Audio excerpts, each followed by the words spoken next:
YCP నాయకులు వాళ్ళ ప్రభుత్వం పోయిన తర్వాత ఏం చేయాలో అర్థం కాక పని పాట లేక నోటికి ఏదొస్తే అది మాట్లాడము అలవాటైపోయి అసలు తెలుగుదేశం పార్టీ ప్రభుత్వం వచ్చి ఎన్ని రోజులు అవుతుంది, వాళ్ళు ఏం హామీలు ఇచ్చినారు, ఆ ఇచ్చినవి ఎంతవరకు చేశారనే ఆలోచన కూడా లేకుండా ఇష్టం వచ్చినట్టు ప్రెస్ మీట్లు పెట్టి మాట్లాడుతున్నారు. మరి ఈరోజు సూపర్ 6 చేయాలా, ఇంప్లిమెంట్ చేయాలా అని చెప్పి మొత్తుకుంటున్నారు. వీళ్ళకి కళ్ళు ఉండి కనిపించట్లేదా లేదా నిద్రపోయి మాట్లాడుతున్నారా అనేది కూడా ఒకసారి ప్రజలందరూ కూడా ఆలోచించాలా. ప్రభుత్వం వచ్చి ఎన్ని నెలలు అవుతుంది, మేము ఇచ్చిన హామీలు సూపర్ 6 అందులో ఏదైతే పెన్షన్లు గతంలో కన్నా పెంచినామా లేదా అనేది ప్రజలకి తెలుసు, పంచే వాళ్ళకి తెలుసు, తీసుకునే వాళ్ళకి తెలుసు, ప్రభుత్వంలో నుంచి డబ్బులు వచ్చే వాళ్ళు మాకు తెలుసు. మీరు కేవలము డైవర్షన్ పాలిటిక్స్ అలవాటైపోయి అబద్ధాన్ని పదే జరగలేదు అని చెప్తూ మీ కంటికి కూడా ఏమి కనిపించట్లేదు. పెన్షన్లు 4,000 ఇవ్వడము వాస్తవం కాదా? ప్రభుత్వం వచ్చిన వెంటనే మరి వికలాంగులకి 6,000 పెన్షన్ ఇవ్వడము వాస్తవం కాదా? మరి అదే కాకుండా గ్యాస్ సిలిండర్లు ఏదైతే చంద్రబాబు నాయుడు గారు గత ప్రభుత్వంలో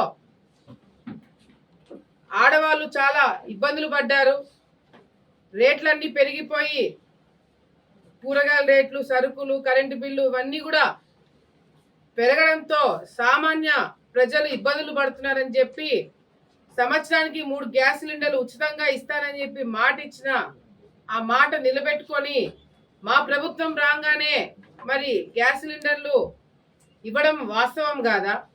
ఇవన్నీ ఏది కూడా వైసీపీ నాయకులకి కనిపించట్లేదా అనేది కూడా ఈరోజు మాకు అర్థం కావట్లేదు. ఆ వైసీపీ ఆఫీస్లో ఎవడో ఒకడు ఒక ఆఫీస్లో కూర్చొని ఏదో టైప్ కొట్టి వీళ్ళందరికీ పంపిస్తున్నారు. టైప్ కొట్టింది ఉండేటట్టుగా బాగా చదివి వీళ్ళాడ మార్కులు కొట్టేయాలని చూస్తున్నారు. ఇది తప్ప వైసీపీ నాయకులు ఇంతవరకు గ్రౌండ్లో దిగి అసలు ఏం జరుగుతుంది, ఏమి ఇచ్చినాం అనేది ఎక్కడన్నా చూసినారా? నోటికి ఎంత వస్తే అంత, వాళ్ళ అర్హత కూడా చూసుకోకుండా చంద్రబాబు నాయుడు గారిని, పవన్ కళ్యాణ్ గారిని, లోకేష్ అన్నని ఇష్టం వచ్చినట్టు మాట్లాడుతున్నారు. తెలుగుదేశం పార్టీలో ఇంకా క్రమశిక్షణ ఉంది కాబట్టి ఇంకా మీరు మాట్లాడగలుగుతున్నారు. లేకపోతే మీరు చేసిన దానికి మాట్లాడేదానికి ఈ పార్టీకి వేరే విధంగా ఉండేది. కానీ ఈరోజు లోకేష్ అన్న గారు గత ప్రభుత్వంకి మనకి, గత పార్టీకి మనకి తేడా ఉండాలి, యువత మంచి దారిలో నడవాలి, ఉద్యోగాలు రావాలి, పరిశ్రమలు రావాలి అని మా అందరినీ విదేశీ విద్య అని చెప్పి జగన్మోహన్ రెడ్డి గారు గత 5 సంవత్సరాల్లో ఎంతమంది విద్యార్థులని విదేశాలకు పంపించినారు? అసలు మీరు తీసుకున్న నిర్ణయం వల్ల ఎంతమంది మధ్యలోనే చదువు వదిలేసుకొని మళ్ళీ తిరిగి రావాల్సిన పరిస్థితులు ఏర్పాటు పడ్డాయని కూడా ఈరోజు వైసీపీ వాళ్ళకి తెలియకుండా పోతుంది. ఈరోజు వైసీపీ నాయకులు కేవలము కక్ష సాధించే రాజకీయాలు, తప్పుడు కేసులు పెట్టి తెలుగుదేశం పార్టీ నాయకుల్ని ఇబ్బంది పెట్టే కార్యక్రమాలు, ప్రజలని భయభ్రాంతులకు గురి చేసి కంట్రోల్లో పెట్టే రాజకీయాలు చేశారే తప్ప ఎక్కడైనా గ్రామాలలో రోడ్లు వేసిన దాఖలాలు ఉన్నాయా? ఒక బల్బు ఏడైనా పెట్టించే దాఖలాలు ఉన్నాయా? ఒక బిల్డింగ్ ఏడైనా కట్టించినారా? ఎంతసేపు ఉన్నా వాళ్ళ మీద కేసు పెడతాం, వీళ్ళ మీద కేసు పెడతాం. ఓ లోకేష్ అన్న గారు మరి యువగలం చేస్తున్నారంటే ఆయన మీద కేసులు వేద్దాం, ఆయనతో పాటు నచ్చవాళ్ళ మీద కేసులు వేద్దాం. ఎట్లా ఇబ్బందులు పెట్టాలి, దీని మీద పెట్టే దృష్టి ప్రజల మీద పెట్టలేకపోయినారు. ఈరోజు మీరు ప్రతిపక్షానికి కూడా పనికిరారని చెప్పి మిమ్మల్ని ఒక మూలను కూర్చోబెట్టింది ఈ రాష్ట్ర ప్రజలు. అంతేకాకుండా ఈరోజు లోకేష్ అన్న గారు ఆలోచన విధానం, ఈ రాష్ట్రంలో ఉన్న యువత ఉద్యోగాలు రావాలి, చదువుకున్న పిల్లలు చాలా మంది మన రాష్ట్రంలో ఉన్నారు. కానీ ఉద్యోగాలు లేక ఇబ్బందులు పడుతున్నారని చెప్పి ఈ ప్రభుత్వం వచ్చిన వెంటనే ఎవరికి ఉద్యోగాలు ఇచ్చారు, ఎవరికి ఉద్యోగాలు ఇచ్చారని చెప్పి మొత్తుకుంటున్నారు. పిచ్చి పట్టి తిరుగుతున్నారు వైసీపీ నాయకులు. ప్రతి నెల జాబ్ మేళా కండక్ట్ చేసి కంపెనీలని తీసుకొచ్చి అక్కడ టాలెంట్ ఉండి చదువుకున్న పిల్లలకి ఉద్యోగాలు ఇప్పించే కార్యక్రమము ప్రతి నెల జరుగుతుంది ఈ ప్రభుత్వం వచ్చిన తర్వాత. ఉదాహరణ ఆలగడ్డనే ఇప్పటికీ ఒక 4 జాబ్ మేళాలు జరిగింటే దాదాపుగా 200 మందికి ఉద్యోగాలు ఇప్పించినాం. ఆలగడ్డలో ఎప్పుడు లేని మొదటి పరిశ్రమ సోలార్ ప్లాంట్ పెట్టించడం జరిగింది. దాదాపుగా 300 నుంచి 400 మందికి ఉద్యోగాలు ఇప్పించే పరిశ్రమ ఆలగడ్డకు వచ్చింది. ఇవన్నీ ఏవి వైసీపీ నాయకులకి కనిపించవు. ఎంతసేపు ఉన్న మైకుల ముందు ఉన్నాయా, వాళ్ళని తిట్టడమా? మీరు అధికారంలో ఉన్నప్పుడు అదే చేస్తున్నారు, ప్రతిపక్షం ఉన్నప్పుడు అదే చేస్తున్నారు. అంతేకాకుండా ఈరోజు ప్రతి ఒక్క రంగంలో ప్రతి ఒక్క మంత్రి, ప్రతి ఒక్క నాయకుడు, తెలుగుదేశం పార్టీ కార్యకర్త దగ్గర నుంచి ముఖ్యమంత్రి చంద్రబాబు నాయుడు గారి దగ్గర వరకు ప్రతి ఒక్కరూ బాధ్యతలు తీసుకున్నారు. మేమిచ్చిన మాట నిలబెట్టుకోవాలా, గతంలో ప్రజలు ఇబ్బంది పడ్డారు, ఈసారి మాకు గుర్తింపు రాకపోయినా పర్వాలేదు, మేము ప్రజలకు ఇచ్చిన మాట నిలబెట్టుకోవాలని చెప్పి చాలా మంది త్యాగం చేస్తున్నారు. అవన్నీ కూడా రేపు పొద్దున ఏదో చెప్తున్నారు, ప్రజా తిరుగుబాటు వస్తుందంట తెలుగుదేశం పార్టీకి. ప్రజా తిరుగుబాటు ఏంది? 6 నెలలు 7 నెలలకే మేం చేసిన అభివృద్ధి కార్యక్రమాలలో మీరు 1% 6 నెలల్లో చేయలేకపోయినారు. కానీ మేము చేయలేనిది ఒకటి ఉంది, మీరు చేసింది. 6 నెలల్లో మీరు పెట్టిన కేసులు మేము పెట్టలేకపోయినాం, మీరు పెట్టిన ఇబ్బందులు మేము పెట్టలేకపోయినాం. అదైతే వాస్తవం. రాష్ట్రాన్ని 6 నెలలకే మీరు వచ్చిన మొదటి రోజు నుంచి అల్లకల్లోలం, ప్రజావేదిక కూల్చేయడం దగ్గర నుంచి, కేసులు పెట్టే దగ్గర నుంచి మీ పతనం ఎప్పుడు మొదలైందంటే ఎప్పుడైతే మీరు లిమిట్ క్రాస్ చేసి చంద్రబాబు నాయుడు గారి మీద అరెస్ట్ చేశారో అప్పుడు మీ పతనం మొదలైంది. దావోస్కి వెళ్ళి ఏం చేస్తున్నారు? అసలు మీకు పరిశ్రమ అంటే ఏందో తెలియదు. మీకు జగన్మోహన్ రెడ్డి గారు ముఖ్యమంత్రిగా ఉన్నప్పుడు పరిశ్రమలు ఏందో తెలుసా? చేపలు, కోళ్ళు, అవి పీతలు, రాయలసీమలు అవి కూడా ఉండవు. 3 రాజధాని పేరు మీద మీరు విడగొట్టడము, చెడగొట్టడము, కూల్చివేయడాలు, ఇవి తప్ప మీ ప్రభుత్వంలో ఏమైనా చేసినారా? నిన్న మొన్న ఆలగడ్డలో ఎప్పుడు లేని 2 ఆడిముత్యాలు కనపడినారబ్బా. ఇన్ని రోజులు కనపడలా వైసీపీ ఆడిముత్యాలు. ఒకరింట్లో ప్రెస్ మీట్ పెడతాడు, ఇంకోటి ఇంట్లో ప్రెస్ మీట్ పెడతాడు. ఎవడు ముందు పెట్టాలని వాళ్ళు కొట్లాడుకుంటున్నారు.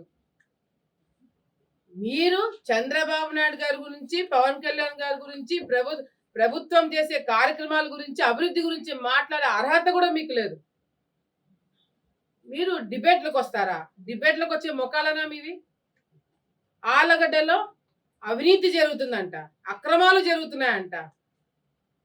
గతంలో ఎమ్మెల్యేగా పనిచేసిన వాళ్ళ అమ్మ అంగన్వాడీ సెంటర్లలో గుడ్లు తీసుకున్నారు, పాలు తీసుకున్నారు, పశువులకైతే మేత తీసుకున్నారు. మీరు అవినీతి గురించి మాట్లాడుతున్నారా? సిగ్గుచేటు. డిబేట్ అని చెప్పి చాలా ఉత్సాహంగా ఉన్నారు కదా. మీరు ఆలగడ్డలో నేను వచ్చిన అధికారంలో మేము వచ్చిన తర్వాత, నేను ఎమ్మెల్యే అయిన తర్వాత అవినీతి కానీ అక్రమాలు కానీ ప్రూఫ్లతో, ఆధారాలతో సహా చూపిస్తారంట. నేను డిబేట్కి రెడీ. రేపు సాయంత్రము ఎవరైతే డిబేట్ కావాలని చెప్పి మొత్తుకుంటున్నారో అదే వైసీపీ నాయకులకి నేను హెచ్చరిస్తున్నాను. రేపు సాయంత్రము ఎవడైతే ప్రెస్ మీట్ పెట్టి డిబేట్కి రెడీ అన్నారో వాడింట్లోనే నేను డిబేట్కి వస్తున్నాను. కార్యకర్తలు అందరూ వస్తారు. నిజంగంటే నీకు చిత్తశుద్ధి ఉంటే, నిజంగంటే నీ మాట మీద నువ్వు ఉండగలుగుతుంటే, వైసీపీ అందరికీ చెప్తున్నా, ఆడొక్కడికే కాదు, ఎమ్మెల్యేతో సహా ఎవరైతే అవినీతి జరుగుతుంది, ఎమ్మెల్యేలు చాలా అక్రమాలు చేస్తున్నారని చెప్పి మాట్లాడుతున్నారో నేను డిబేట్కి రెడీ. రేపు సాయంత్రము మీ ఇళ్ళకి వస్తున్నాము. కార్యకర్తలు, జన సైనికులు అందరం కూడా మీ ఇళ్ళ కాడికి వచ్చి డిబేట్లు కూర్చుంటున్నాము. మీరు వద్దన్నా కూర్చుంటాం. లేదు మీకు డిబేట్లకు మేము ఇళ్ళ కాడికి రావద్దు, పోలీసులు ఎవరు రారు. పోలీసులు ఎవరు వచ్చి మిమ్మల్ని అడ్డుకోరు, మిమ్మల్ని ఇళ్ళ నుంచి పంపించరు. మీ ఇళ్ళలో మీరు కూర్చుంటారు, కుర్చీలో ఒకటి పెట్టండి, అది కూడా కావాలంటే నేను పంపిస్తాను. మీడియా మిత్రులు వస్తారు, వచ్చి డిబేట్కి మేము కూర్చుంటాం.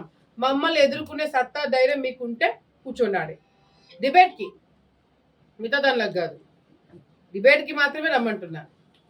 సో డిబేట్కి మేము రెడీ, రేపు సాయంత్రం రాబోతున్నామని చెప్పి మరొకసారి తెలియజేసుకుంటూ, ఈరోజు ఆలగడ్డ ప్రాంతంలో కూడా తాగునీటి సమస్య కావచ్చు, సాగునీటి సమస్య కావచ్చు, ఇరిగేషన్ ప్రాజెక్టులు కావచ్చు, ప్రతి ఒక్కటి కూడా చంద్రబాబు నాయుడు గారి దగ్గరికి మేము తీసుకుపోయినాం ఆల్రెడీ. బడ్జెట్ రావడం ఒక్కటే ఆలస్యము. చంద్రబాబు నాయుడు గారు డబ్బులు లేవు అని చెప్పి ఏదో అంటున్నాడని చెప్పి మాట్లాడుతున్నారు. సిగ్గుసరం ఉందా మీకు? అప్పులు చేసింది మీరు. రాష్ట్రాన్ని అన్నపూర్ణ లాంటి ఉన్న ఆంధ్రప్రదేశ్ని అప్పుల రాష్ట్రంగా మార్చింది వైసీపీ నాయకులు. మళ్ళీ తిరిగి అన్నపూర్ణంగా మార్చే సత్తా ఉన్న నాయకులు ఈరోజు చంద్రబాబు నాయుడు గారు, పవన్ కళ్యాణ్ గారు, ఎన్డీఏ ప్రభుత్వం. తప్పకుండా ఆలగడ్డ నుంచి అమరావతి వరకు ప్రతి ఒక్క చోట అభివృద్ధి కార్యక్రమాలు జరుగుతాయి.